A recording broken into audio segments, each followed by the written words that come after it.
목소리로 읽도록 하겠습니다. 신명기 30장 1절에서 20절입니다.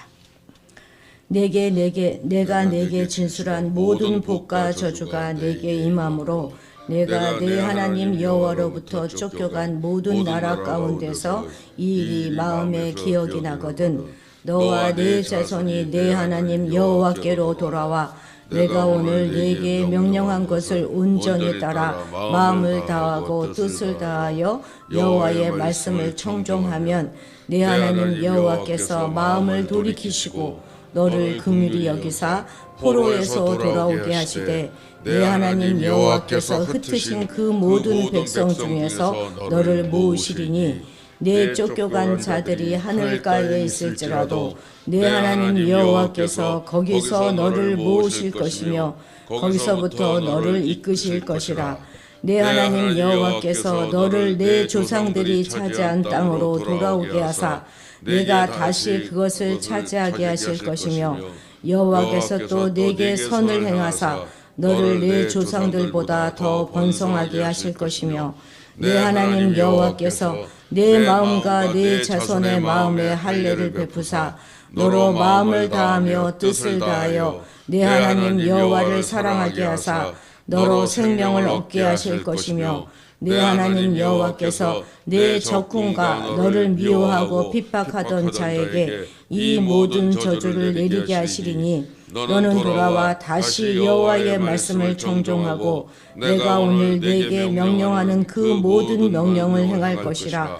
내가 내 하나님 여호와의 말씀을 청종하여 이 율법책에 기록된 그의 명령과 규례를 지키고 내 마음을 다하며 뜻을 다하여 여호와 내 하나님께 돌아오면 내 하나님 여호와께서 내 손으로 하는 모든 일과 내 몸의 소생과 내 가축의 새끼와 내 토지 소산을 만개하시고 내게 복을 주시되 곧 여호와께서 내 조상들을 기뻐하신 것 같이 너를 다시 기뻐하사 내게 복을 주시리라.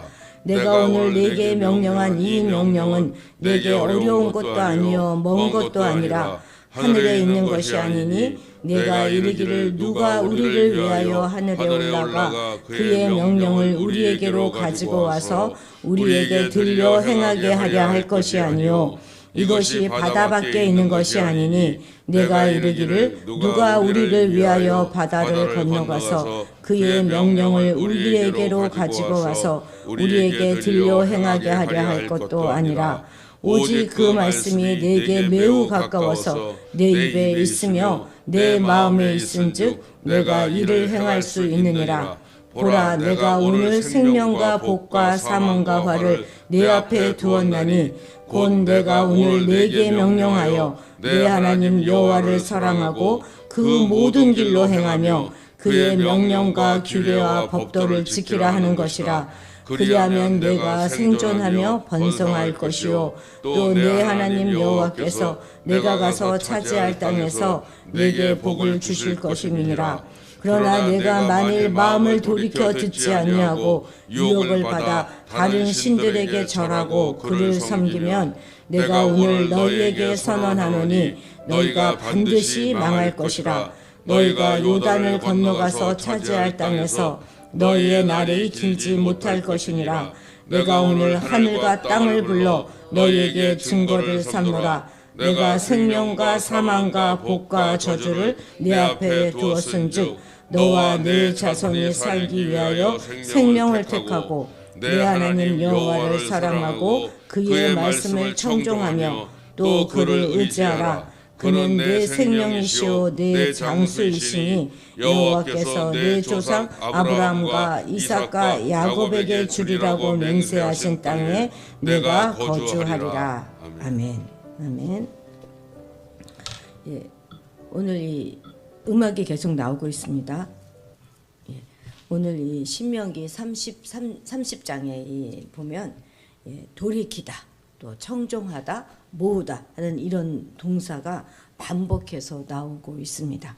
그러니까 이것을 통해서 저자는 이스라엘이 회개하고 율법을 청종하면 여호와께서 포로로 끌려가서 흩어진 그런 자들을 다시 모을 것이다 하는 것을 강조하고 있는 것이죠. 사실 지금 이스라엘 백성들은요, 가나안 땅에 들어가서 그 땅을 차지할 것에 대한 기대와 흥분으로 가득 차 있습니다. 그런데 모세는 뭐라고 얘기하는 거예요? 그것을 차지한 후에 너희는 쫓겨가게 될 것이다. 그 얘기를 지금 하고 있는 것입니다. 차지했지만 빼앗길 것이다. 이렇게 선포하고 있는 것이죠. 이 말을 듣고 이스라엘 백성들은 어떤 기분이 들었겠습니까? 그런데 아마도 차지할 것에 대한 기대와 흥분으로 이 이야기를 주의하여 듣지도 않았을 것입니다. 어쨌든 하나님의 말씀은 당장 눈앞의 것보다는 먼 미래를 향하여 말씀하고 계신다는 것을 우리는 좀 기억해 둘 필요가 있습니다.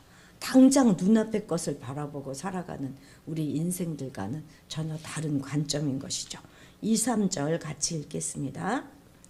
너와 내 자손이 내 하나님 여호와께로 돌아와 내가 오늘 내게 명령한 것을 온전히 따라 마음을 다하고 뜻을 다하여 여호와의 말씀을 청종하면 내 하나님 여호와께서 마음을 돌이키시고 너를 긍휼히 여기사 포로에서 돌아오게 하시되 내 하나님 여호와께서 흩으신 그 모든 백성 중에서 너를 모으시리니. 자, 지금 3절은요. 2절에서 너와 내 자손이 내 하나님 여호와께로 돌아와 마음을 다하고 뜻을 다하여 여호와의 말씀을 청종하게 될 때, 그러니까 회개의 결과로 주어질 것이다. 이렇게 이야기하고 있는 것이죠. 그러니까 이스라엘이 하나님께 범죄하여서 저주를 받고 징계를 받고 있을지라도 자신의 잘못을 깨닫고 회개하면 하나님께서는 마음을 돌이키사 이스라엘을 그 흩으셨던 곳에서부터 본래의 곳으로 돌아오도록 이끌어 주실 것이다. 이렇게 말씀하고 있는 것입니다. 이는 하나님께서 자기 백성이 범죄하면 그들을 징계하실지언정 영원히 버리시지 않는다 하는 말씀이죠. 그리고 다시 회복시키시고 은총을 베푸신다 하는 것을 보여주고 있는 것입니다. 하나님은 한 번 당신의 백성으로 선택한 그 자들에 대해서는 그들의 죄가 아무리 무겁고 중하다 할지라도 그들의 죄를 회개하도록 징계하시지만 영원히 버리시지는 않는 그런 분이십니다. 그렇습니다. 최후 심판이 있기까지는 모든 심판들은 다 돌아설 수 있는 기회입니다. 그런데 2절에서도 보면 돌아온다 이런 동사가 나오고 또 3절에서도 돌아오게 하신다 하는 단어가 사용되고 있죠. 모두 그 히브리 언어는 슈브라고 하는 그 동사의 어근이 다 같은 거예요. 그런데 이 동일한 두 동사의 주어는 전혀 다릅니다. 2절에 돌아오는 건 누가 돌아오는 것입니까? 이스라엘에게 요구되어지는 거예요. 이스라엘이 돌이켜야 되는 것이라면 3절의 돌이킴은 하나님을 주어로 하고 있습니다. 즉 여호와께서는 이스라엘의 회개하는 것을 보시고 마음을 돌이키실 것입니다. 늦게라도 현신을 깨닫고 여호와께로 이스라엘이 돌아오면 여호와도 자기 백성에게 돌아가실 것이다. 이렇게 말하고 있는 것이죠. 그리하여 그들이 본토 약속의 땅으로 돌아와 다시 하나님 나라, 그러니까 하나님과의 관계를 새롭게 하게 될 것입니다.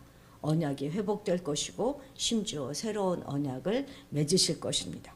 그들이 새로워졌으니 하나님도 새롭게 만나 주실 것이라는 이야기죠. 상한 갈대를 꺾지 않으시고 꺼져가는 등불을 끄지 않으시는 그 사랑의 주님이 계시니 걱정하지 말고 우리는 어느 때라도 돌아와야 하는 것입니다.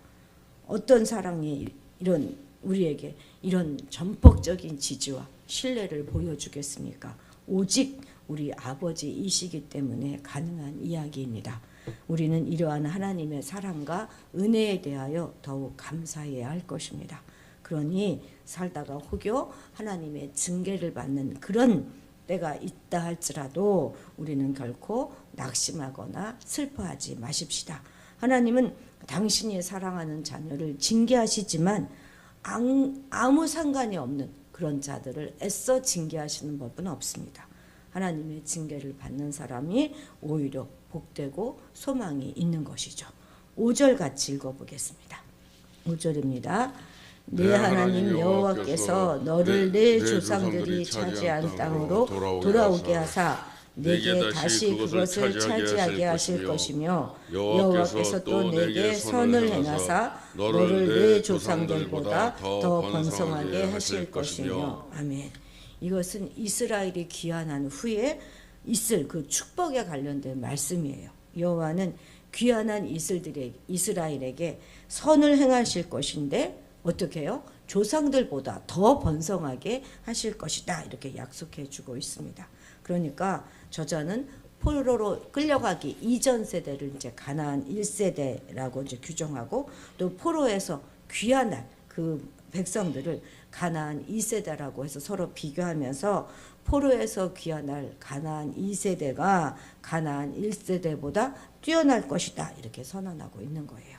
이것이 바로 여호와께로 돌아온 자들에 대하여 하나님께서 주시는 축복인 것입니다. 이것은 예수님께서 말씀하셨던 그 탕자의 비유에서도 똑같지 않습니까? 돌아온 자에게 금가락지 끼워주고 잔치를 벌여주는 것이죠. 늘 돌아온 자를 환영하시는 우리 하나님을 우리는 기억해야 할 것입니다. 6절도 우리 같이 읽어봅시다. 내 하나님 여호와께서 내 마음과 내 자손의 마음에 할례를 베푸사 너로 마음을 다하며 뜻을 다하여 내 하나님 여호와를 사랑하게 하사 너로 생명을 얻게 하실 것이며. 할례는 하나님의 백성이라는 뜻이죠. 그래서 육체의 일부를 베어내는 행위입니다. 그런데 신명기 10장 16절에서도 보면 10장 16절 말씀 좀 띄워주세요. 마음의 할례에 관하여 언급하고 있는데요. 한번 읽어볼까요? 그러므로 너희는 마음의 할례를 행하고 다시는 목을 곧게 하지 말라. 마음의 할례를 누가 하는 거예요? 우리가 하는 거죠. 인간이 하는 거예요. 이렇게 말하고 있는데 여기 지금 신명기 10장 16절에서는 뭐라고 말합니까? 좀 달라요. 차이점이 있어요. 여기서는 여호와께서 직접 이제 그 아까 말씀 좀 보여주시겠어요? 우리 30장 말씀을 거기서는 여호와께서 직접 이스라엘의 마음에 할례를 행해 주실 것이다. 이렇게 말씀하고 있습니다. 6절에서는 보면 그죠? 그렇게 하나님께서 마음의 할례를 베풀어 주신 결과가 무엇이라는 말입니까? 바로 우리로 하여금 마음과 뜻을 다하여 여호와를 사랑하게 하시고 또한 우리로 생명을 얻게 하실 것이다. 이렇게 말씀하고 있습니다. 놀라운 것은 이스라엘이 여호와를 사랑하게 되는 것이 이스라엘이 회개에서부터 출발하는 것이 아니라 여호와께서 행해 주시는 마음의 할례에서부터 출발한다는 것입니다. 그렇습니다. 우리가 생명 얻는 구원에 이르게 되기 위해서는 단순히 육체의 흔적을 남기는 그런 육의 할례가 아닌 우리의 우리 안에 있는 죄악된 본성을 잘라내고 하나님을 믿고 의지하여서 그 말씀에 온전히 순종하는 마음의 할례를 받아야 하는 것이죠. 그렇기 때문에 우리는 세례를 받은 것이나 또는 어떤 교회에서 직분을 얻은 그것으로 우리가 구원을 얻었다 이렇게 생각할 것이 아니라 먼저 새롭게 하시고 거듭나게 하시는 성령님을 의지해서 마음의 할례를 받아야만 하는 것이죠. 자, 11절도 같이 읽어봅시다. 내가 오늘 내게 명령한 이 명령은 내게 어려운 것도 아니요 먼 것도 아니라. 아멘. 이는 하나님의 말씀은 난해하거나 모호하여서 인간이 이해하지 못하거나 또는 인간의 생활과 완전히 동떨어져서 인간이 행하기에 어려운 것이 결코 아니라는 말씀입니다. 이 14절에서도 동일한 말씀이 나오죠. 오직 그 말씀이 내게 매우 가까워서 내 입에 있으며 내 마음에 있은즉 내가 이를 행할 수 있느니라. 이렇게 말씀하고 있습니다.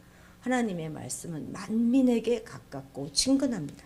하나님의 말씀은 우리의 인생들이 알고자 하고 행하고자 하기만 하면 누구라도 쉽게 알 수 있고 누구라도 쉽게 행할 수 있는 진리입니다. 여기에 바로 하나님의 말씀의 위대함이 있는 것이죠. 세상의 과학이나 철학적인 사상은요, 몇몇 위대한 사람들, 뛰어난 사람들을 제외하고는 그것을 다 이해하기가 어렵습니다. 그러나 하나님의 말씀인 성경을 보면 결코 어려운 내용이 아니라는 것이고 우리가 충분히 다 이해할 수 있는 것들입니다. 뿐만 아니라 그 말씀을 잘 이해할 수 있도록 성령님께서도 우리를 돕고 계시는 것이죠. 물론 성경 가운데는 우리가 명확히 알 수 없을 뿐만 아니라 우리의 그 얕은 지식으로는 풀기 어려운 그런 난해한 말씀들도 있는 것이 사실입니다. 하지만 그러한 말씀들은요, 대부분 우리의 구원과는 어떤 연관도 별로 없고 그렇게 크게 우리 구원에 지장을 주지 않는 그런 말씀들이에요. 그냥 우리가 몰라도 되는 것들입니다. 성경 말씀은 정말로 우리에게 친근하고 쉬워서 우둔한 자에게는 지혜를 줄만 하고요. 또한 그것을 묵상하는 자들에게는 즐거움의 근원이 됩니다. 또한 그것을 따라 행하는 자로 하여금 죄악에 물들지 않도록 해주는 등불이 되고 또 새 생명을 얻는 원천이 되는 그런 말씀들인 것이죠. 그런데 우리는 어떻게 생각합니까? 어렵다고 생각하죠. 다 지킬 수 없다고 생각하죠. 그리고 또 뭐라고 말합니까? 우리는 참 마음은 원하지만 육신이 연약하여 지킬 수 없다 이렇게 말하지 않습니까? 우리 육신이 뭔 죄가 있습니까? 우리 육신은 죄가 없습니다. 그게 아니죠. 할 수 없어서 못 지키는 것이 아니라 지킬 마음이 없어서 하기 싫어서 못하는 것이죠. 이것이 바로 솔직한 고백이 아니겠습니까? 그래서 우리는 이게 말씀이 쉽기 때문에 하나님께서 지킬 수 없는 법을 주셨다 이렇게 핑계치 못합니다. 율법이 없거나 또 율법을 몰라서 지킬 수 없다는 핑계조차도 우리에게는 허락되어지지 않습니다. 순종해야 그 맛을 알 수 있는 거예요. 사랑해야 그것으로부터 기쁨을 얻을 수 있는 것입니다. 그리고 순종하도록 도와주시고 당신의 사랑을 증명하시는 하나님이 계시기 때문에 믿지 않는 것이 오히려 믿는 것보다 더 어렵지 않겠습니까? 우리는 이 말씀을 더 가까이 하는 자들이 되어야겠습니다. 17, 18절 같이 읽겠습니다. 그러나 내가 만일 마음을 돌이켜 듣지 아니하고 유혹을 받아 다른 신들에게 절하고 그를 섬기면 내가 오늘 너희에게 선언하노니 너희가 반드시 망할 것이라. 너희가 요단을 건너가서 차지할 땅에서 너희의 날이 길지 않다는 것이니라. 사람들이 이처럼 죄의 유혹을 받게 되는 근본 원인은 마음을 돌이켜서 듣지 않기 때문인 것입니다. 마음을 돌이켜서 그분의 말씀을 듣지 않는 것이 마음이 문제라는 것이죠. 마음이 육신이 문제가 되는 것이 아닌 것입니다. 즉 사람이 유혹을 받게 되는 근본 원인은 말씀이 어려서가 아니라 또 우리 육이 약해서가 아니라 하나님을 싫어하는 부패한 마음에 있다는 것이죠. 잠언 4장 23절 같이 읽어보겠습니다. 모든 지킬 만한 것 중에 더욱 내 마음을 지키라. 생명의 근원이 이에서 남이니라. 아멘. 그럼 우리가 이처럼 흔들림 없는 견고한 심령으로 하나님을 섬기려면 어떻게 해야 하겠습니까? 두말할 필요도 없이 우리는 말씀 위에 든든히 서야 하는 것이지요. 광야에서 시험을 받으셨던 주님을 보십시오. 주님은 마귀가 자신과 타협하도록 3번씩이나 집요하게 유혹하였지만 그 마음속에 품으셨던 말씀을 통하여 그 마음이 추워도 흔들리지 아니하셨고 결국은 그 유혹을 물리칠 수 있으셨습니다. 그렇기 때문에 우리는 하나님의 말씀으로 견고하게 무정함으로 그 마음이 흔들리지 않도록 해야 할 것입니다. 마음이 가면 그 다음에 몸은 저절로 가게 되어 있지 않습니까? 우리의 마음이 하나님으로부터 그리고 또 교회로부터 멀어지지 않도록 우리의 마음을 늘 지키시는 여러분들이 되시기를 바랍니다. 기도하시겠습니다. 하나님 아버지, 늘 우리의 마음을 말씀으로 견고하게 지키며 살아가게 하옵소서. 어떤 유혹에도 흔들리지 않게 하시고 생명의 근원되는 마음을 지키기 원합니다. 성경 말씀이 어렵다고 핑계대지 않게 하시고 우리와 가까이 있는 말씀을 더욱 가까이 하는 자들이 되도록 늘 성령님 우리를 깨닫게 하시고 우리와 동행하여 주옵소서. 우리의 먼 미래조차도 아버지의 섭리와 계획 가운데 있사옴을 믿습니다. 불순종으로 먼 데로 쫓겨가는 자들이 아니라 이미 주어진 모든 복을 받아 누릴 수 있는 순종의 자녀가 되도록 우리의 마음에 할례를 베풀어 주옵소서. 더 많이 순종하고 더 많이 사랑하게 하셔서 순종과 사랑의 기쁨을 더욱 체험적으로 알아가는 우리가 되게 도와주옵소서. 감사드리며 예수님의 이름으로 기도드렸습니다. 아멘. 아멘. 예, 오늘은 주위의 이웃들과 친지들을 위해서 기도하는 날이죠. 예, 친지들을 기억하며 기도해 주시고요. 함현우 집사님을 위해서 기도해 주시기 바랍니다. 다시 입원하시진 않으셨는데 아마 허리가 많이 불편하신 것 같아요. 예, 그 허리를 위해서 기도해 주시면 좋겠습니다. 이제 주일 예배를 위해서 기도 하나 주시고 또 우리 아동부 어린이들을 위해서 기도하십시오. 이번 주일날 우리가 바비큐 파티를 하기로 했는데 모든 것을 잘 준비하여서 막 복잡하지 않고 막 부산스럽지 않은 가운데 우리가 모두가 많이 참여하여서 기쁜 그런 식탁이 될 수 있기를 위해서도 기도해 주시기 바랍니다. 우리 다 같이 주님의 이름을 크게 부르고 기도의 자리로 나아가도록 하겠습니다.